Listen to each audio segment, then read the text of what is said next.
Welcome into this Wednesday edition Oxford Exxon podcast. Chase Parham, Neal McCready's with me. We'll be back in a second from a video streaming standpoint. We'll discuss Ole Miss's loss to South Carolina on Tuesday night in Columbia. The Rebels fall by 3, 68-65. I think they were down by as many as 17 at one point. Battle back in the second half, and then both teams go ice cold there toward the end. So we'll discuss that. Ole Miss now 5-5 in the SEC, 18-5 overall, and they have a week off. They're in Lexington. They're at Rupp Arena next Tuesday night, February 13th for one, and they return home against the Missouri Tigers on the 17th at 7:30 p.m. Central Time for that one. So we'll hit some of those things. We've got another bundle coming to you from a streaming standpoint. ESPN, Fox, I think Warner Brothers, they decided they were going to stream together yesterday. Talk a little bit about what that means, what it doesn't mean. Frankly, I think it is a big PR thing. It doesn't mean anywhere near what they are saying in the press releases. So we'll get into that stuff and more coming up today on the podcast. Yeah, Neal's walking. He's moving around a little bit right there. Look at you. Yep. Adrenaline, all kind of stuff going on. Oxford Exxon in Oxford. Blue sky locations all over the state of Mississippi, up and down I-55, throughout North Mississippi as well. Saw pictures of the Subway, the Superstore going up in Macomb. That'll be up soon. And then, again, we'll get you those catering deals for the Super Bowl, ribs, pulled pork, and more here locally in Oxford. Beer Cave, Super Bowl, you need alcohol. Head on over, get everything there in one spot there at the Oxford Exxon. And again, coming to you from the Clark Ford studio. We are Clark Forge in Amory, Mississippi. 662-257-1900 is the number. Just call it. Ask for Corey Clark. Tell him what you have in mind, what Ford product you might be interested in, what you're thinking about doing. He'll send you a quote or some advice in 15 minutes in business hours. Right to the bottom line. No hassle, no haggle. He's going to send you a quote, and you can take it from there. Do it with it what you please. What I recommend that you do is get into a Clark Ford. One, you're going to love the product. Two, you're really going to love the service. Corey wants to be your car guy. He wants to be your truck guy. He'll prove to you what that means when you make the call. 662-257-1900. Guest join on the Campbell Clinic hotline. The Campbell Clinic's in Oxford now, 2608 South Lamar Boulevard, Suite 102, just across the street from the cottages at Hooper Hollow. The Campbell Clinic provides full-service orthopedic care. Everything from sports medicine to foot and ankle surgery to spine and total joint care, pediatric orthopedics, physical therapy, and more. To book an appointment, go to campbellclinicoxford.com or call 901-759-3111. Walk-ins always welcome at the Campbell Clinic, Monday through Friday, 7:30 a.m. to 4 p.m. Multiple threads last night on the board. Chargers get a win, knock off Tupelo in the first round of the soccer playoffs. They win 5-2. They control that thing. I'm assuming your nervous level calmed a little bit after about the 30th minute, despite a little bit of a physical game there toward the end. Yeah. I kind of thought we had it pretty much from the get-go. When they evened it up, and there was about 15 minutes there where you're like, so many of these kids know each other because they've played with and against each other for so long in high school and middle school and club, a lot of clubs. So you think about all the club practices where they've played against each other. Everybody knows each other's tendencies. Everybody knows how to get under each other's skin. There was a lot of that. And then late, my concern was nobody got hurt because it was getting pretty chippy. Let no one tell you. I mean, look, I know people go soccer soft. I have a 17-year-old who I saw different spots on his body last night that I can tell you that playoff soccer is not soft. Madison Central up next. That's on Saturday in Oxford. I guess they control Lewisburg last night. Yeah, they won, I think, 5-2. They're good. Yeah. It's either Friday or Saturday. You've got, for Oxford, there's some complications in a good way because the girls won their first-round playoff game last night. So they beat Germantown 2-0, I believe. They beat Germantown 2-0. Oxford played really well. And so they've got scheduling issues because in a lot of places, Oxford included, the coaching staff coaches both teams. So they've got to figure that out. And then there's the rain that's expected all day Saturday. But you can play soccer in the rain. it's a better problem than not having soccer to play in the rain. So hey, Ain't no you doubt. just figure it out and go from there. I assume the Arrows won their first game last night. We looked around the state at results. Yeah, the Arrows won big over DeSoto Central, and then a little bit. I don't know if it's an upset or not, but I'm not surprised because I think Hernando's really good. We've played them twice, and they're legitimately really good. They beat Starkville 2-0, and Starkville's usually pretty damn good. So, yeah. The investment on rebelgrove.com of a playoff bracket in soccer. I mean, things happen from time to time here as We had a lot of people out there last night. A lot of the boys' parents, self included, showed up for the girls' game from the very beginning, cheered, and then a lot of the girls' parents returned the favor afterwards and stayed late. And it was getting pretty chilly. So, Team Oxford yesterday, man. There you know. Go. All right, fair enough. So it's a weird basketball game last night.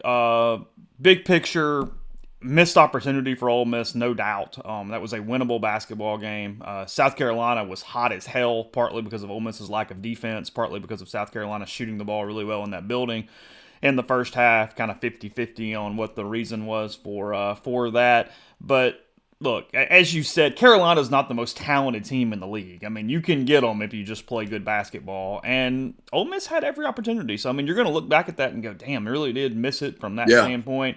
Metrically, whatever, you can still get to 10. But it was a considerable loss because of how the game played out. I'll be honest. And typically, because it's my job, I'll leave it on no matter what, just because whatever. I got bored with the game. They got down 17, and I turned it off. I flipped to something else. I was doing a couple different things. I was like, okay, I'll kind of follow, and if it gets within 10, I'll come back. But it seemed like it was headed in a direction at that point. And then I guess I turned it back on when they were down 8, 6. They get it to 3, even with like 8 minutes to go. Still a ton of time at that point, and just could never get over the hump. And then there at the end, both teams playing horrific offense. South Carolina was 1 for their last 7. Ole Miss was 1 for their last 9. South Carolina did not score for the last 3:47 of the game last night. Let's get this out of the way. Jamarian Sharp did get fouled, didn't get the call. And then Matt Morrell panicked, didn't get fouled, just threw up a really wild shot. Or never going to get that call in that situation, at least. I guess we went by definition he was touched, but that is just not one you're going to get right there in the final seconds. He had more time to get a much better shot off. I think he was anticipating that South Carolina was going to foul so that he wouldn't take a 3. Right. And when it looked like they were initiating contact, he tried to sort of steer into the contact, if you will, and get the shot off and draw the foul. And you're just not going to get that call. You're just not. 99 times out of 100, you're just not going to get that call. I thought the game, and I was following it at the Oxford girls game, I thought the game there's a lot of things you can go to, and you did a really good summation, but you can't bury the first half, where defensively they just didn't play well. And so you're down, 14 at the half? Is that right? 12, I think, but good enough. Okay, yeah. You're down double digits at the half. And, you let South Carolina and look, they made some shots. They played well, but they're getting open looks. I mean, it was a continuation of the second half of the Auburn game where they're outworking you on that end of the floor. They're making the extra pass. They're getting an open shot. They're knocking it down. You're not rebounding well. It's just the same old stuff. And I thought Chris responded with some personnel decisions. Guys that weren't playing defense didn't play much in the second. He took Juju and Brakefield out of the game last night. I mean, they made the run with Nunez, Murray, Brandon Murray, Matthew Morrell, Allen Flanagan, and Jamarian Sharp. That was the 5 that made the run. Yeah, and then so you make the run and you get back very much back in the game to a point where I'm thinking, they might get this. And then there's so much focus, and we do it too. If I'm writing about it, it's what I write about. So much focus on the last possession or two. I thought the ones that really killed them were like their last, and I'm watching on really shaky internet, okay? So it's 4 or 5 possessions. I didn't like some of the shot selection. They clearly didn't knock them down. You make a couple of buckets in those 4 or 5 possessions, I think you probably win the game. Mm-hmm. Sharp got fouled, no doubt. He should have gone to the line. Maybe he makes 2 and cuts it to 3. Maybe he makes 1 and cuts it to 4. I don't know. It would have been better than what they had. You could have put some, if everything else stays the same, if there's no butterfly effect, that changes your final possession. And then, of course, we talked about Matt's deal, but I don't think a game ever really comes down to the last 15 seconds, 4 seconds, whatever. I mean, there's a lot of basketball that got played before that led to that spot. And you can't go dig a hole like that on Look, Ole Miss did not play well. They didn't play the type of basketball that they had kind of been playing during their run where they won 3 in a row. They played a game that looked like the beginning of the season when Flanagan had to bail them out and they played shit defense. Let's be honest. I mean, that's what that game looked like, was not great effort in a couple ways. I mean, Brakefield was bad last night. He doesn't. I'm a little surprised, and I guess I get it. I was a little surprised Chris didn't bring some of those guys back late once it got whatever, simply for the offense side of things. But I mean, you're winning the rock fight at that point as it is, because you look at the team comparison, and from a stat standpoint, you would have thought Ole Miss won the game. They from the field, they're 51-47 over Carolina. From 3, they're 40-33 over Carolina. Free throw line, they're 71-43. South Carolina was 3 of 7 at the line last night. And they did what Ole Miss has to do, which is never beat anybody at rebounding, but rebound with them. 32-28 last night on the boards. Ole Miss had more blocks. Ole Miss had more steals. I mean, South Carolina had more turnovers. But you let teams, like you said, just in the first half, open look after open look after open look. And we talk about this. You expend so much energy to get back in a game that sometimes you just don't have much left offensively there toward the end. Yeah, that's exactly right. And then I'll add something to it. And I don't know this. I'm guessing a little bit. Beard talks a lot about culture. They got T-shirts that say culture, culture, culture, culture. If you want that word to have meaning, sometimes you got to do things that have big picture in mind. Everything can't be about Tuesday night. That wasn't a playoff game. You know what I mean? I mean, the loser doesn't go home. Everything can't be about Tuesday night. Sometimes you've got to send a message within your organization that some things aren't acceptable. That a lack of defensive effort, and that's the word, Chase, effort, is not acceptable. Like in baseball parlance, it's the guy's having a slump at the plate, and he's taking it with him to the field. He's not locked in at shortstop, at third base, in center field. He's out there thinking about his at-bats, feeling sorry for himself. In basketball, the shots aren't falling, and you're taking that to defense, and you're thinking about offense while you play defense, and you're not locked in on your switches and on your help. And defense is a chain, and you're not doing your part of the chain, and it's leading to easy buckets for the other team. And at some point, and I have a feeling that when they watch that Auburn film, and especially the second half of the Auburn film, some of the stuff that they saw, and again, I'm not taking anything away from Auburn. They're an elite team. But when teams are getting wide open buckets, it's usually a defensive lapse somewhere. Something happened in the defensive chain that caused it to break down, and the ball moves, the extra pass leads to the easy shot. And when you're giving up easy shot after easy shot after easy shot, you're not playing good defense. Mm-hmm. And if the defense lapses are about effort, I mean, look, it's one thing if you're guarding Kobe Bryant out there. Sometimes there's just not much you can do. But if the defensive lapses are about effort, you have to send a message. And the best message, I mean, Bobby Knight, the great Bobby Knight speech, there is no bigger teacher in basketball than that bench. The bench talks. Yeah. The bench says things that the coach doesn't even have to say. You want to play? And I promise you, Jamin Brakefield, Juju Murray, they want to play. You want to play? You have to play defense. And Chris Beard's built a reputation. Been coaching for a minute. Been at a few places. He's built a reputation in coaching. You talk to coaches about Chris Beard, the two things they're all going to talk about is attention to detail and defense. Without fail. Attention to detail and defense. You don't hear them go, I tell you what, man, his teams are these electric offensive. He has some teams that score points. Don't get me wrong. You got to score to win. It's a player's game, blah, blah, blah. But you got to play defense. And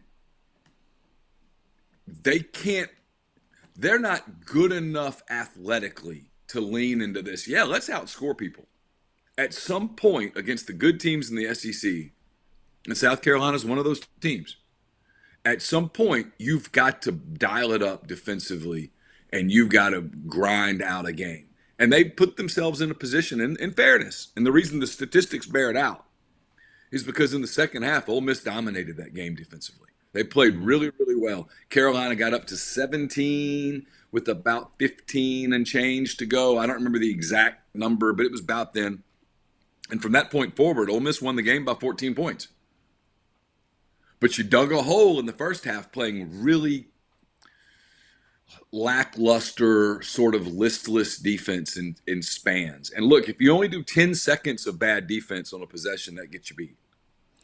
And so that message gets taught. And I have a feeling, and I could be completely wrong, and he might do his next press conference, and someone might ask him about this, and he might tell them what a complete, utter idiot they are, and I'll take his word for it. But I have a feeling some of this was, you know what? We don't play again for a week. We're about to have some practices. We're about to have some culture moments inside the program. Because down the stretch, whether you come back and win that game at South Carolina or not, you got to play some big time basketball games here soon.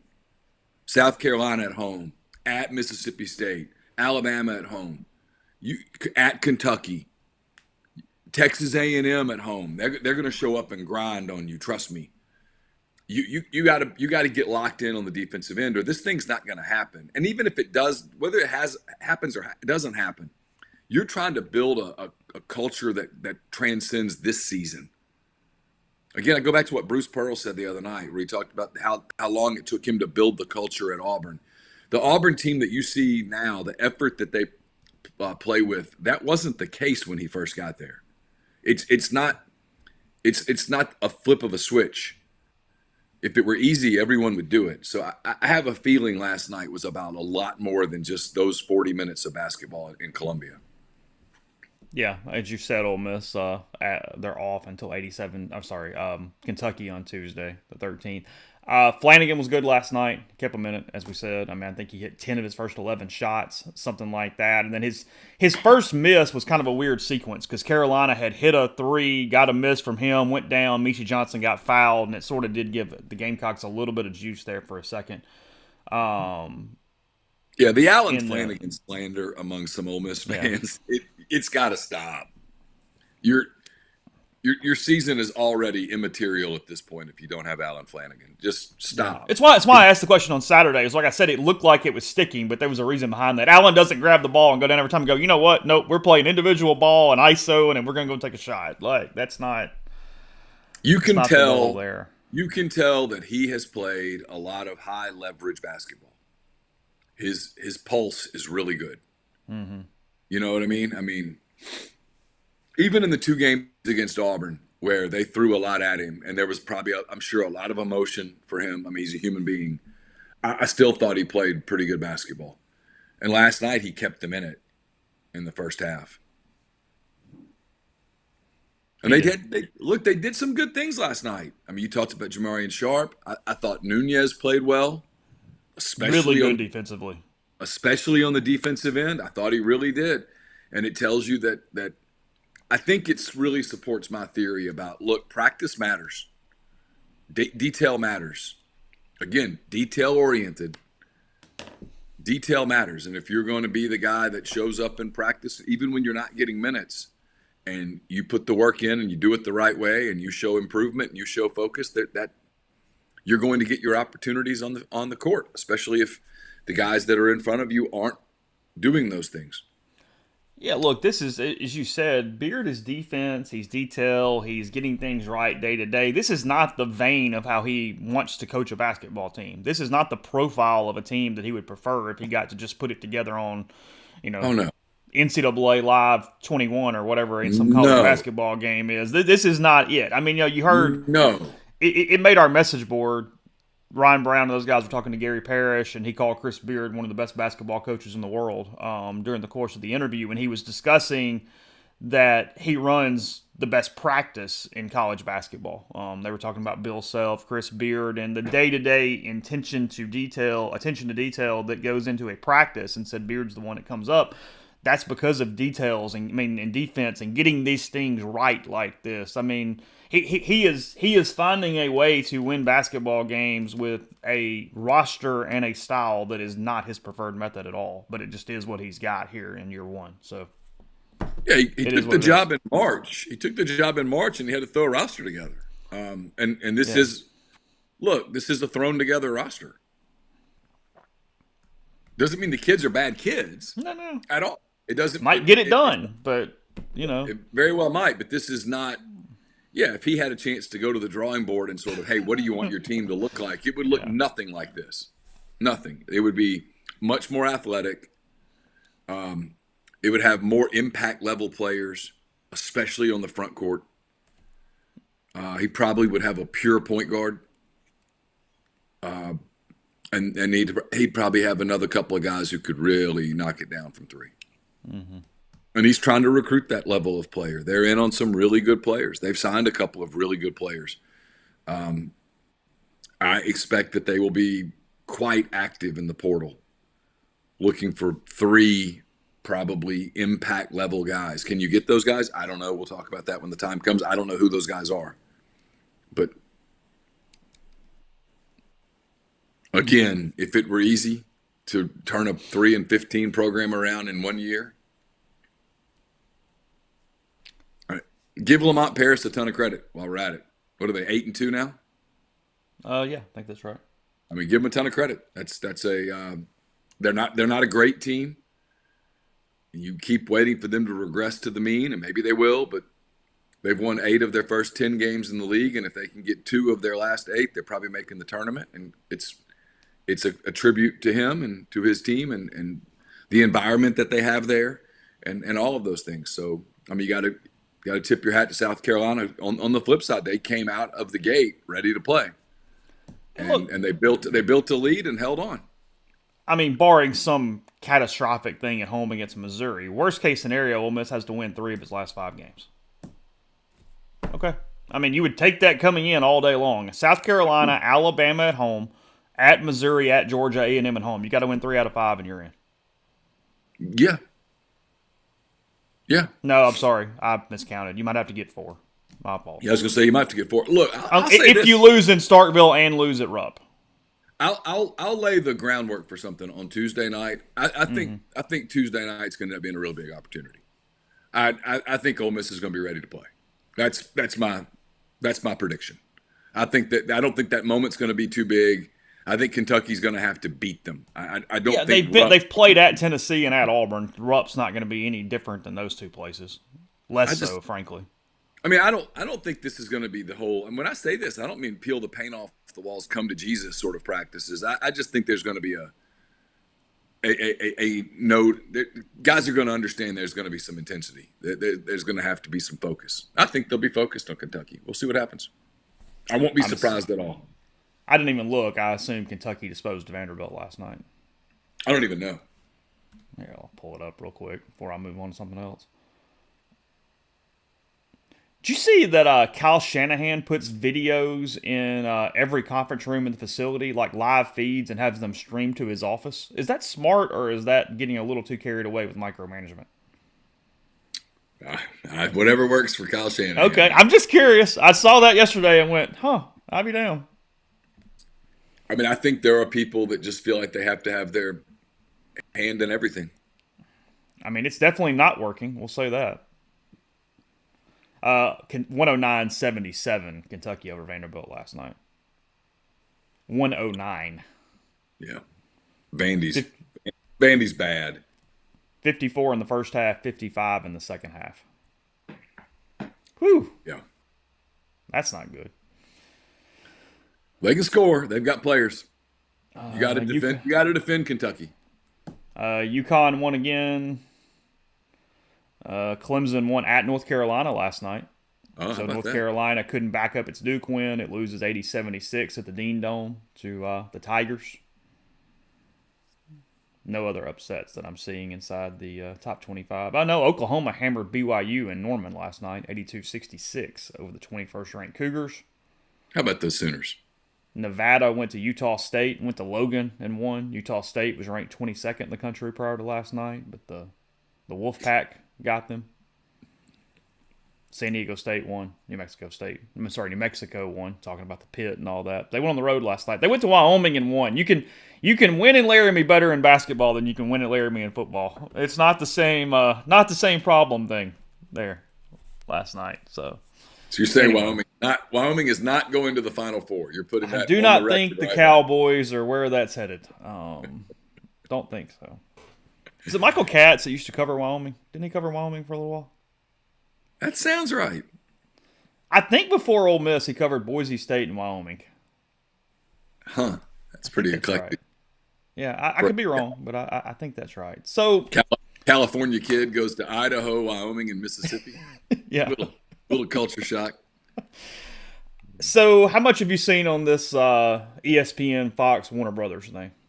You know what? This is going to be breaking news for me. Okay. All right. So let's go through it a little bit. You're probably not alone. I tried to multitask last night a little bit, and once I got to a certain point, I'm the opposite of Kyle Shanahan. I would be a delegator. You do not need a video in every conference room in the building. Don't want one. That would overwhelm me. Okay. So here's the deal. We got ESPN, Fox, and Warner Brothers Discovery. So basically Discovery, ESPN, and Fox teaming up to launch a new standalone streaming app that's going to air their combined content, okay? Every ESPN property, every Fox Sports channel, plus the Big Ten Network, TNT, TBS, SEC Network, even True TV for the NCAA basketball tournament.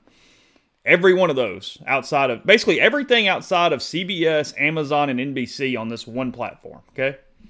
All right. They haven't named a price yet. Multiple sports media reporters for The Athletic, Andrew Marchand and Richard Deesh, they are estimating this coming in somewhere around $50 to $55 on this streaming platform. So this is going to be like Fubo or whatever. I mean, in theory, yes, but it's only those three properties. Like, you're not getting anything else. Those three properties. Now, it's a lot of properties, but those things. Got me? But you already get a lot of those properties on the other streaming platforms. Well, that's kind of the point. And that's where Andrew Marchand says, and I agree with him, if I can pay $72 for YouTube TV, okay, and I already get all that, why the hell am I paying $55 for it on a separate platform?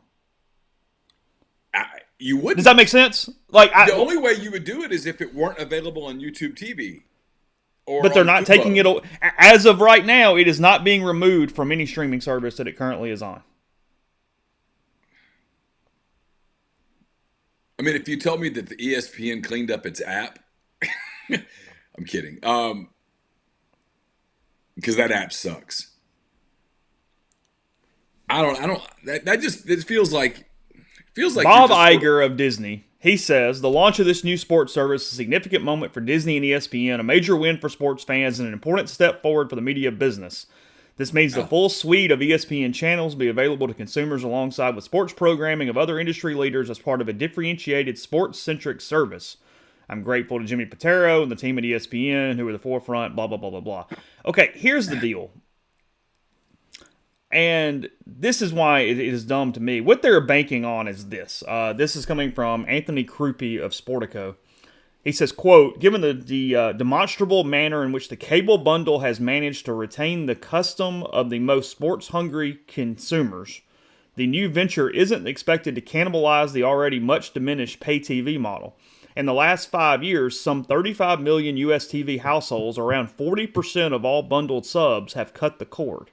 Although the majority of these defections appear to be light or infrequent sports viewers, despite an 18% drop off in overall TV usage. This is the most important part that they're banking on, which I don't agree with, but I'm just going here anyway.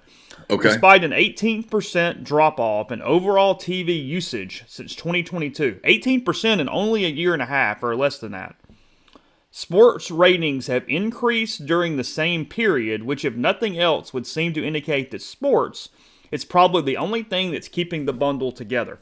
I'll buy that. I agree with that completely, that really the only thing we care about in live television is sports. Every show we watch later or recorded or streamed or whatever. So I completely buy that. But my issue is, do we care enough to not have any access to those other things for $14 a month? No. I just No can't. way. I can't believe there's that many people that are, their entire viewing experience is just sports. I want nothing but those 3 networks, which is a ton of sports, but I want nothing but those 3 networks for $55 when I can just get YouTube TV with all that plus everything else for $72. We don't care that much about $17 a month as an American consumer. No, and again, I just got to think the majority, and you just said this, and there just can't be that many people who are, I'm watching nothing but sports ever. You don't ever want to watch, you don't want to flip around and there's the Food Network or there's Smithsonian, or you want to catch up CNN or Fox News, or come on, never. I don't buy that. Yeah, and ESPN, now, unless this changed it, as Randall says, ESPN had been talking about a standalone network just for themselves, direct to consumer, over the last, whenever that's been that it's been announced. So I don't. They better be careful with that. Yeah. Schools better have a lot of interest in that, because if ESPN's paying billions of dollars to conferences, they don't need to lose their tail on something along those lines. Well, it's doing a couple different things. It's assuming, that sports fans want every sport. You know what I mean? Yeah. Instead of just, I watch because I watch football, or I watch baseball, or I watch soccer, or I do whatever I do. This is assuming sports fan equals everything, which is not the case, number one. And then number 2, go ahead. How did YouTube TV, do you have the numbers yet on how they did with NFL Sunday Ticket? I'll look in a second. Okay. The other thing that I find interesting, and this is coming from Dan Rayburn, I don't know who he works for, but another sports media guy, says that multiple news outlets report that sports leagues weren't even informed of the talks to create this new sports streaming platform. And even if you own the rights to the content, you still would like the leagues backing this and making them feel like part of the process. So they did this without even telling the people who they're streaming their games that this is going to be where their games are going to be streamed or available moving forward in a primary way that is being pushed by the company. Well, and like, okay, so I'm thinking about the NBA, right? Sure. The NBA still is MLB as well. It's still very regional. You have to have NBA League Pass. You have to have MLB Extra Innings. If you really want to watch all the games, just having access to the package you're talking about wouldn't give you those games.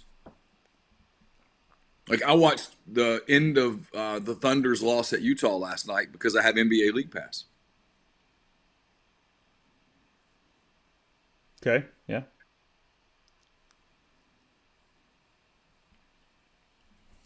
Utah got a good young team, by the way. Keontae George is going to be a good player. And Lauri Markkanen. Utah's not trading Lauri Markkanen. He's really, really good.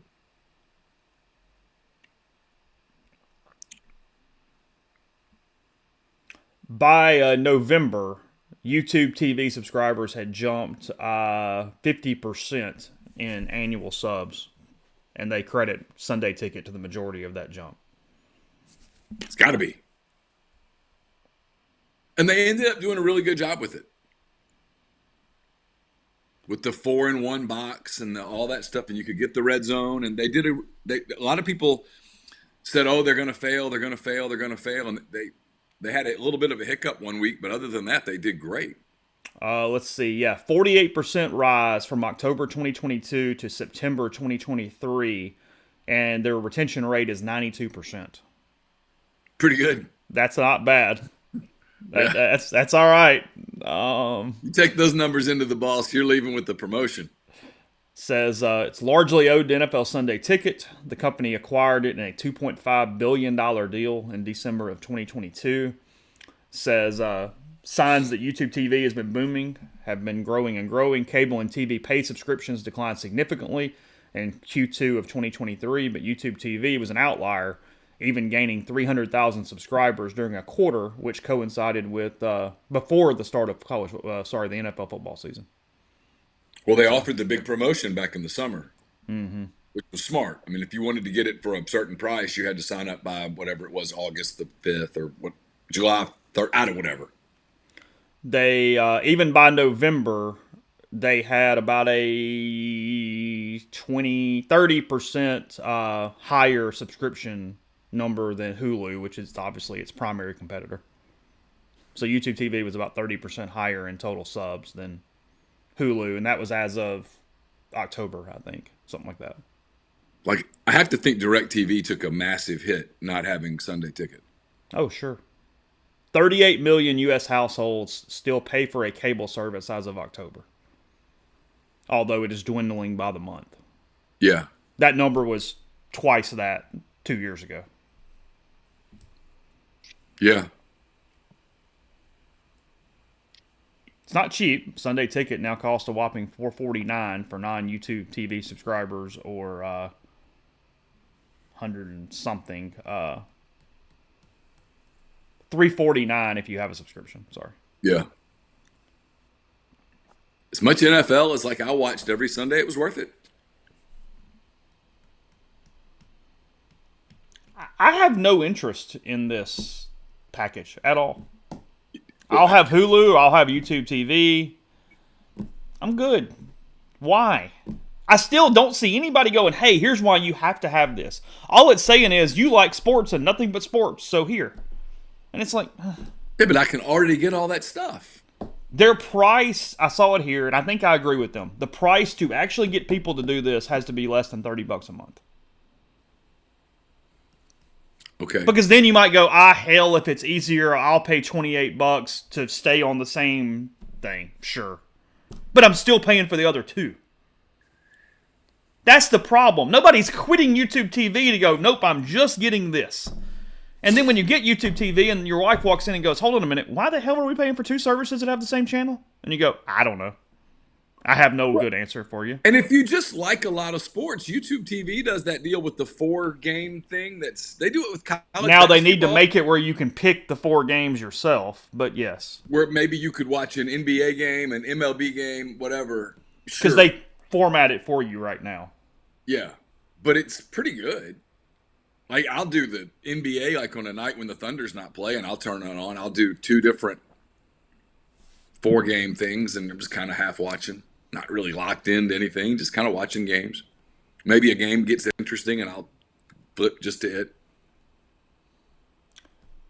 Alan, interesting question here. Says by 2025, you'd have to assume that ESPN in whatever form will have absorbed most regional rights. Look, that's the only way to monopolize this and make it just absolutely where you're not going to hemorrhage any people, but the price on that feels astronomical to absorb regional rights.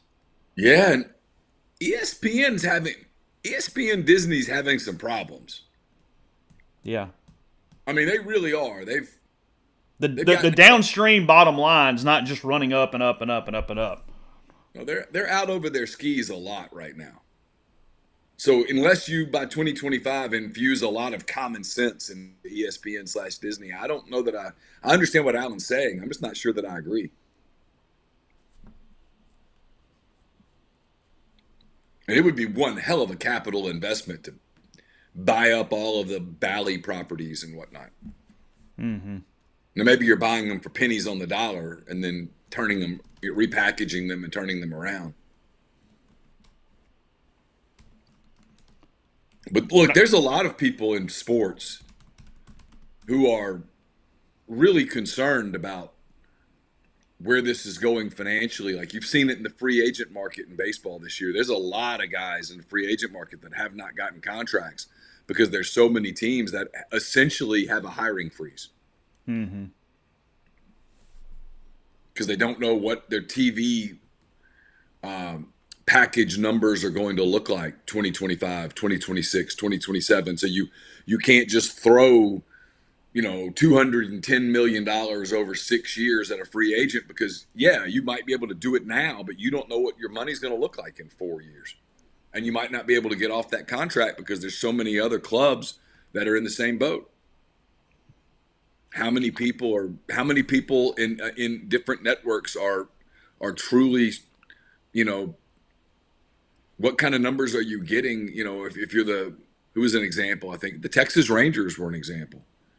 They just won a World Series, and there's concern there down the road about what their financials are going to look like because of their TV contract, their rights contract. Yeah, Prime has purchased Bally or whatever they've done, but they have not said yet exactly what that looks like as far as what's available where and how that works. There's sort of the guess, but there's no confirmation that I have seen that they're just going to show every Bally property on Prime and you can do that without any issue. It feels like it's more complicated than that. Because, of course, it has to be. God forbid we just watch NBA and MLB whenever we want to. That would be way too difficult and nonsense.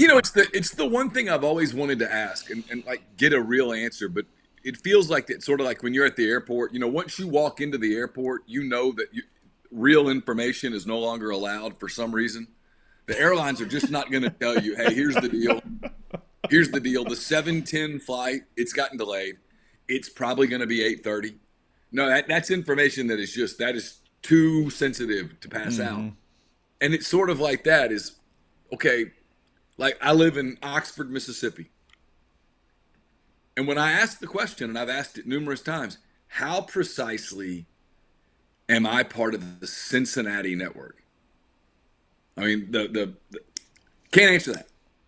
When you were in Mobile, you couldn't watch Marlins games. Somebody jump in the car in Spanish Fort and head to Miami and tell you how long that shit takes. I mean, you'd be driving for a day and a half. And, I mean, I've driven to Cincinnati. It's 8 hours. Yeah. So we're blacked out of Reds, Cardinals, Braves. Is that it? Reds, Cardinals, Braves? Yeah, that's correct. But why? Would your numbers, if you dropped the blackout rules, would your viewership numbers go up dramatically?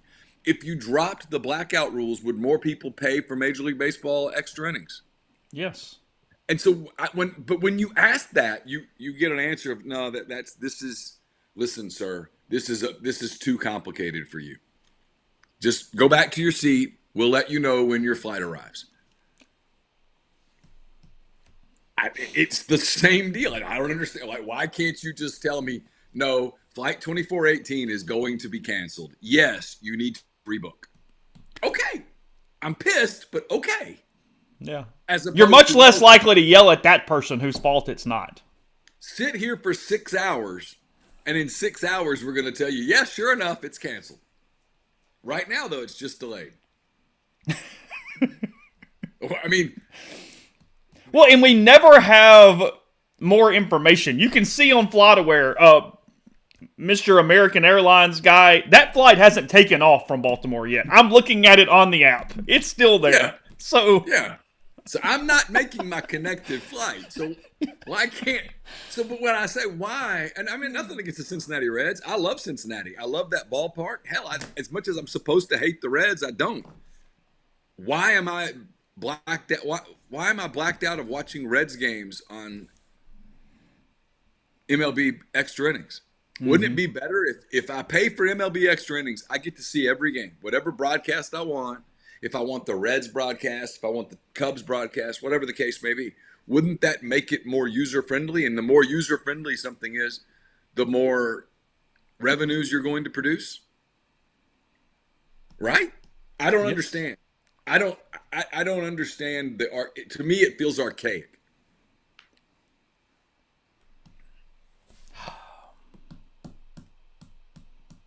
I'm sorry. Look, even from the standpoint of, hey, I want to watch this game, but I would like the other announcer or the other radio guy. People say, well, what's the big deal? Okay, well, it's not a big deal, but look, sports don't really matter, right? But let's say it's approaching the trade deadline, and the Cubs made a deal that morning. Okay? On the broadcast, I want to watch the Cubs broadcast because I want to hear what they say about the transaction. Maybe they're going to have the general manager in the booth in the second inning to talk about the trade that they made with Cleveland. That's what you want to hear. If you're a Braves fan, you don't want to be blacked out of the Braves broadcast and have to listen to the Marlins people talk about, hey, our minor league system sure is doing great. No, you want to, Greg Olson, Matt Olson. Matt Olson had an ankle injury. You want to get an update on what's going on with his ankle. Is he out 10 days? Is he out 2 months? Is he day to day? Okay, they're putting him on the DL. Can't do that. The DL is too triggering. The injured list. They're putting him on the injured list. Okay, what are they doing at first base for the next 10, 15 days? That's the broadcast you want to listen to. Yes. Can you imagine how maddening it would be if you did a TV broadcast in college football and there was like Ole Miss playing Auburn and you couldn't listen to the Ole Miss broadcast, you had to listen to the Auburn broadcast? People would they'd have coronaries. Yeah. Hey, Alabama fans, sorry, Eli Gold's not available. You get the dude for Tennessee today. Congratulations. Yeah. It's all good. Yeah, you're playing Furman. You get to listen to the Furman broadcast for the next 3.5 hours. We're in the second quarter. They interview the Furman women's basketball coach. Yeah. It's just so stupid. I don't know. I just combined two of my pet peeves into one thing.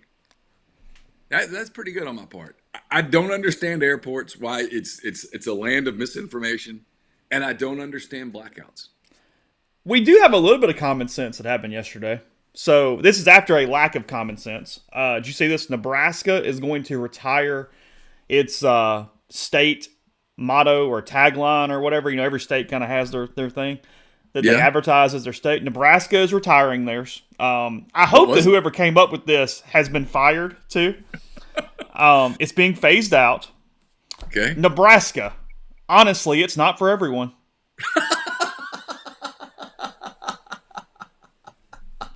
Okay.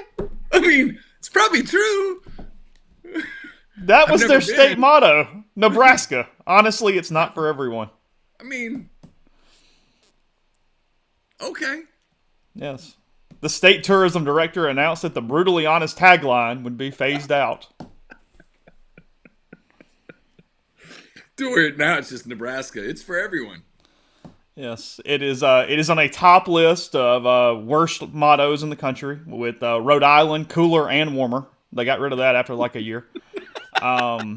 Idaho's license plate that says famous potatoes, because if they're that famous, you probably don't need to tell them every single day. Yeah. And then Washington, say wah. Oh dear God. Oh dear God. You know what's interesting is I was in Idaho for like 3 days, and I don't remember any potato-specific experiences. Did you not? No. I mean, they had potatoes there, but it wasn't like, hey, man, you've got to have these potatoes.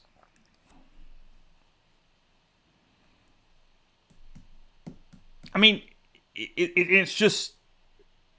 I mean, I know Idaho potatoes, but I mean, it's just like that one like. They don't import a bunch of other potatoes. I mean, you're doing that potato, right? I mean, that's. I mean, I would assume that it's a pretty big market. Must be a fertile land for potatoes and potato growth for whatever reason. A couple more things before we close. I had this situated yesterday, this Austin Simmons thing. Just to clarify a couple things from the article I wrote a few days ago. I talked to him on Saturday prior to practice. The newsletter I was reading, Big Ben, actually gave Virginia is for Lovers as the best in the country. They actually like that one. What does that mean? I don't know, Neil. I have no other information, but yes, Virginia's tagline is Virginia is for Lovers. It's nonsensical. Sorry, I don't know. Got nothing. I don't know who did it, why, nothing. I don't know where they put it. Is it on their tags? Yeah, it's on their license plates. Okay. I don't know.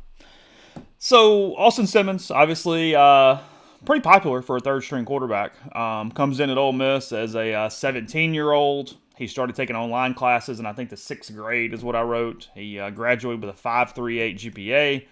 He already is an academic junior in college, majoring in exercise science. Said he would get his bachelor's, and then he's graduating this coming December, and then will get his master's past that point. And he's playing football and baseball, and he's hellaciously talented at both sports. There's no doubt about that. On the football field, I mean, Neil and I have talked about it, just practice and everything else. The ball comes out of his hand different than most guys, especially for a kid that age. It really does. And look, I've seen the board a little bit. He's raw as hell. You don't know where it's going, but it goes there really well and pretty wherever it is, where it is headed. He's gonna compete with Walker Howard for the backup job this fall. And look, I've covered college baseball for 20 years now, and you see two sport guys who do it to some level and do it okay. I was asked on the board for recent examples of guys who at least were decent at both sports. Jameis Winston, Kyler Murray, Jeff Samardzija is probably the best of the last 20 years if you want to go back to Samardzija at Notre Dame.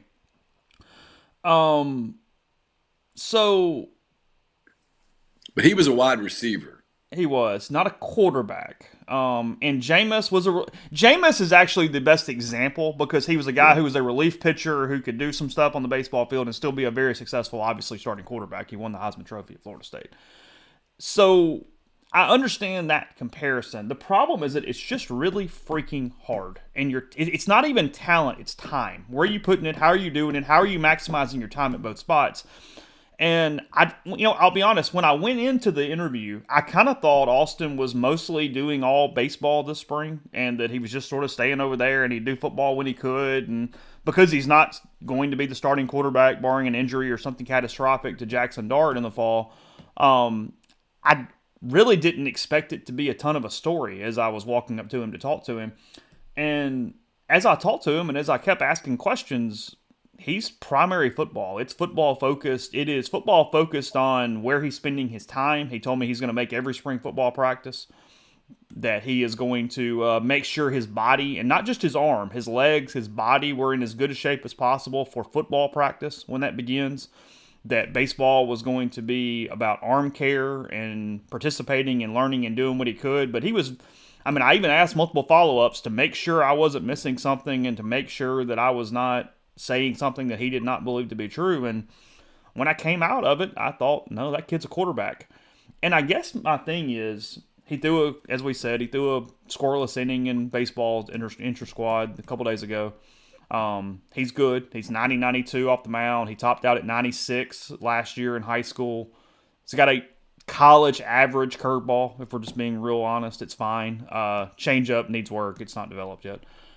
Which he's 17 or 18 now. That's not disparaging toward him in any way.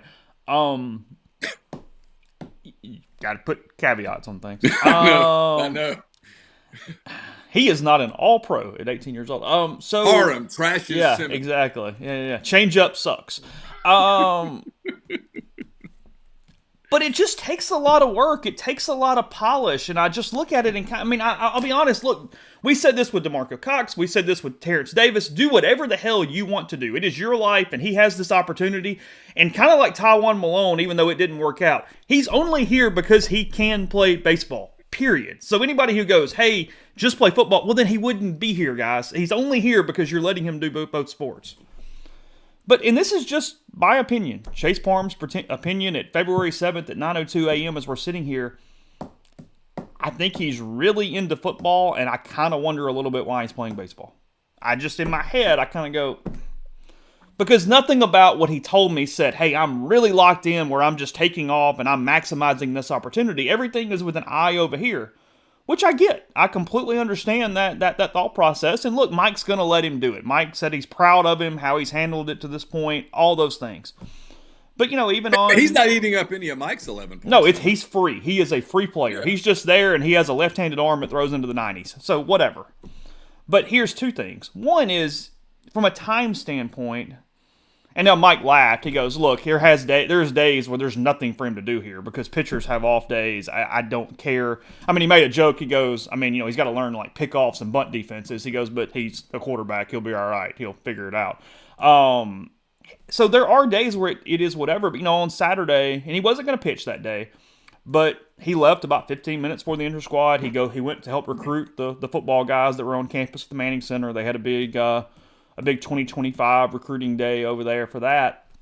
It's just piecing it together where he is. It's just really complicated and it's really hard, and I kind of wonder how long this continues or what this looks like. Whether Ole Miss feels confident to give him a larger role that maybe is even pursuant to his talent level because of the lack of availability in some ways. And look, here's my one piece of advice to him.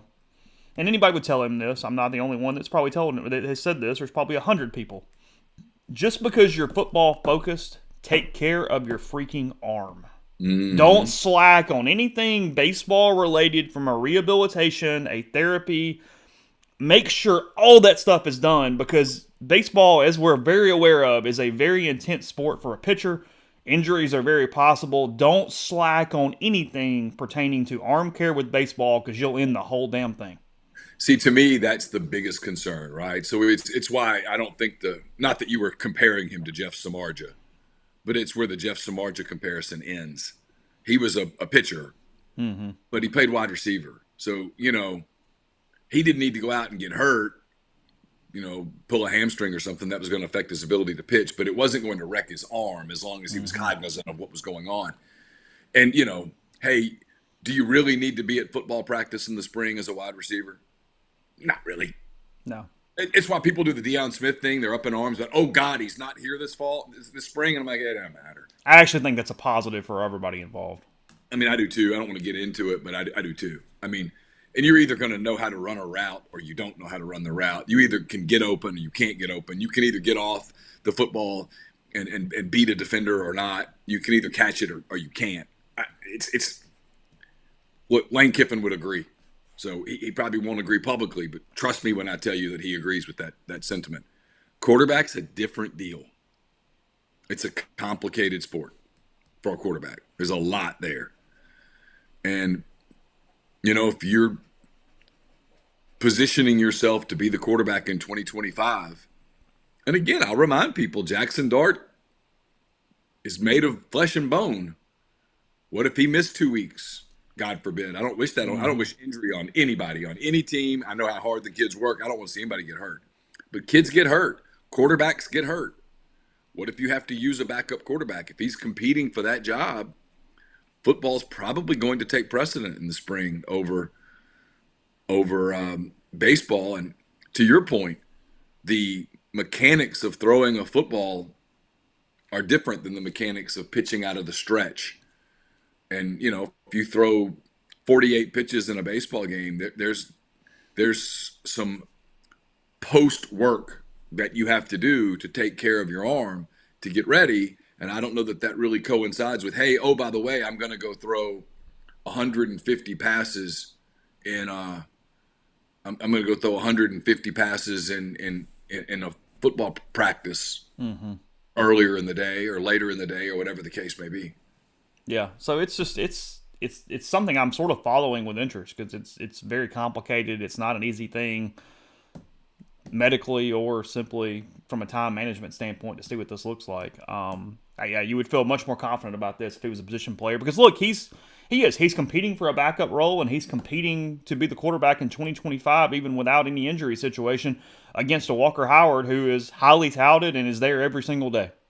And that sticks in your mind, is that every minute you're not at football, he is. And sure, they might be best buds, but they're still competing for the spot. So there you go. Yeah, you want to position yourself to be the guy behind Jackson. You don't want to be third. Yeah, third's no man's land.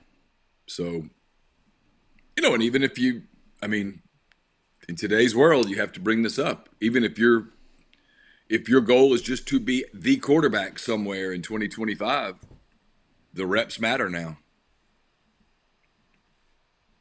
I don't know. We'll see. I'm curious. And maybe some of it has to do with how competitive the baseball team is or isn't. I don't know. Maybe. Beats me. I don't. And he did have a quote about, it depended on role to some extent, but it was still very football centric no matter what was said about it. if he were totally locked in on baseball, I realize this is a total hypothetical. What would his role likely be? Reliever, or would he be a midweek starter, or what? I think it profiles as a reliever right now, no matter what. But he would be much higher up the chart because that's the thing. I think he went to one baseball practice the entire fall. He just needs reps. I mean, that's the thing. You have no idea really what he's capable of because, Carl told me on Saturday he's more polished than a normal pitcher would be without any reps, but that doesn't mean he's not behind on reps, that it looks better than you would think, but he just hasn't pitched. So when LSU and Tennessee and Vanderbilt have scouted you and they know what's you got to have a lot of polish and a lot of reps. So to answer your question, you're also assuming that he was there all fall, I guess is my point, is to go, hey, he's baseball only. Well, that means he was in baseball in the fall and he's been working. And I go, no, yeah, it's real. Because instead of 90, 92, you're probably 91, 93, 94. Curveball's a little better. It's a little loopy, needs to sharpen. Yeah. But instead, here you are. So, but right now he's a 1.5 pitch mix. Yeah, sure, that's fair. Yeah, I mean the curveball's okay. It's not bad, but yeah. See where the Las Vegas mayor said that they should just stay in Oakland yesterday. The A's. No, did you not see that? She backtracked a little today or last night, but story here. What is her name? Carolyn Goodman is the Las Vegas mayor. She says, this is from ESPN, isn't exactly extending a warm embrace to the Athletics, who plan to build a $1.5 billion stadium in her city. In fact, Goodman said the team's stadium plan, quote, does not make any sense, and that A's ownership should go back to the drawing board and pitch a new plan in the Bay Area. Quote, I personally think the A's have got to figure out a way to stay in Oakland to make their dream come true, she told the Front Office Sports podcast, which was released on Tuesday. She took to social media later to add context and said she was, quote, excited about the prospect of Major League Baseball in her city, although she didn't back off her statement that that Oakland and the A's should try to make their relationship work in, quote, a perfect world. Added, quote, should that fail, Vegas has shown that it's a spectacular market for Major League sports franchises. So, yeah. Yeah, I don't know the details of the A's deal, and the A's really want to stay in Oakland. They want to be on the water. They have that magnificent dream, yet they can't get it done. I just think there's an appetite in Oakland. I run into people from Oakland all the time. They want to keep the team, and it's just the government up there. It costs money. I love the people from Oakland. I think they deserve to have their team. Everything's pulling out of Oakland. Yeah. I mean, it's out of control. San Francisco's a mess. I mean, it was one of the storylines of the Major League Baseball offseason was that a lot of free agents really don't want to move to San Francisco. Their families don't want to move to San Francisco. Taxes, all the stuff that's going on. Sure. I mean, crime, the political landscape.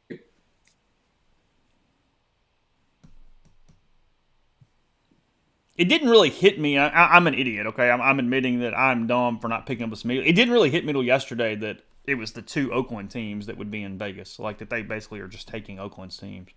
Because the Raiders, I know it, but it doesn't click in my head yet. I haven't fully. I mean, if you're running an organization, do you want to be in Northern California or Nevada right now? Oh, it's a no-brainer. I mean, just is what it is. Wrigley is hosting the 2025 Winter Classic. That's going to be a cool event. It does look cool, like the aerials and stuff. Yeah, that's a neat deal.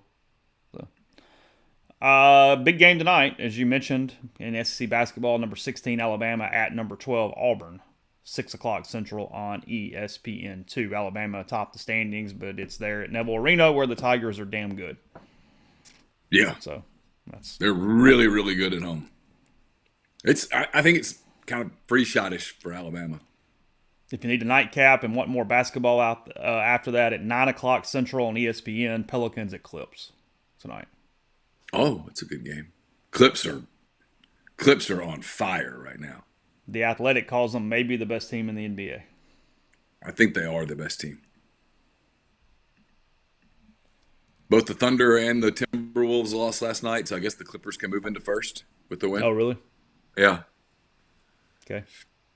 They're really playing well. They've got a bunch of guys that have accepted smaller roles and all that stuff. Jose Altuve, $125 million extension to remain in Houston. Yeah, I saw that. Austin Rivers taking a beating in NBA world for daring to say that. Saw that. He didn't think Bronny should play with his dad because he didn't think it was fair to Bronny James. Pointed out that Bronny James is not a lottery pick. It's going to put a lot of pressure on him. Saw that. And Austin Rivers getting killed, and every word that he said is common sense. Okay, I know we're just emotionally killing him, but is anyone making a coherent argument on why what he said is bad? No. Okay. No. I mean, like, what? Okay, but so. For those that don't know, Austin Rivers was the top player in the country, played at Duke, was a lottery pick, ended up playing on his dad's team after he'd established himself as an NBA player. Yeah, sure. Played on his dad's team when Doc Rivers is his dad with the Clippers. And they, of course, whenever he struggled, he was only playing because his dad's the coach and blah, blah, blah, and all of those things. And so he has a unique perspective on the pressures that would be on Bronny James to play on the same team with his dad, who a lot of people, if LeBron wants out of LA this offseason, he'll get out. And he's talked in the past about wanting to extend his career long enough to play a season with Bronny. And all that Rivers was saying was his opinion was that it wasn't best for Bronny's long-term development. And got just killed for it. A very rational opinion, and it just the angst that it caused with some of the small-minded people that are analysts of the NBA.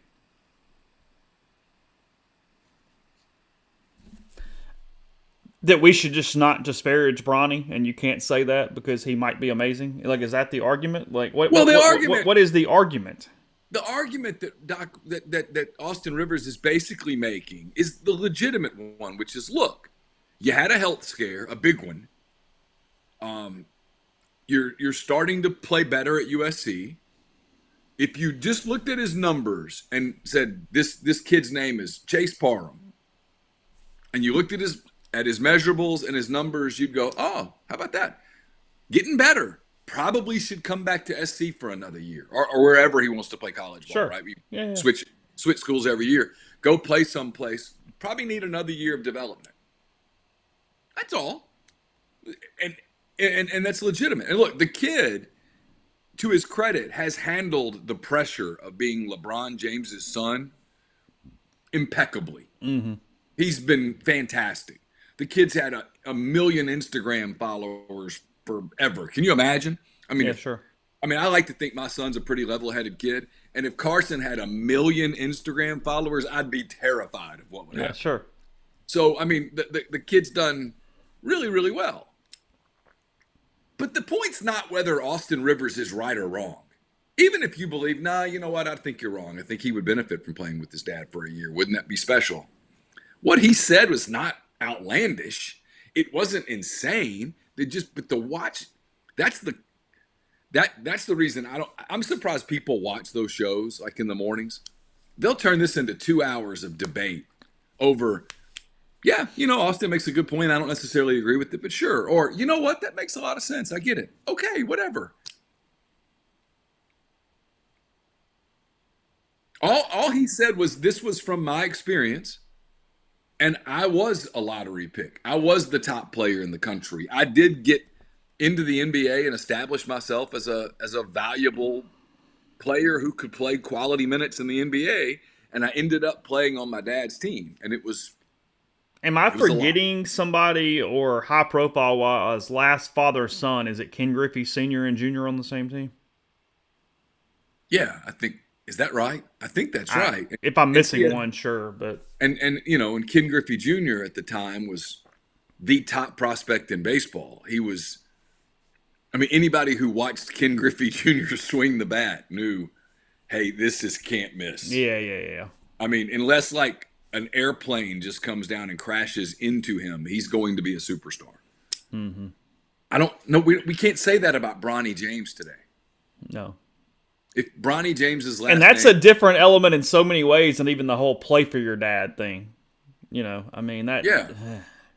I mean, you're going to be on the same team in the same locker room with LeBron James, likely on a playoff contender, likely with other NBA vets, and people in your locker every day asking the same questions over and Yeah. over.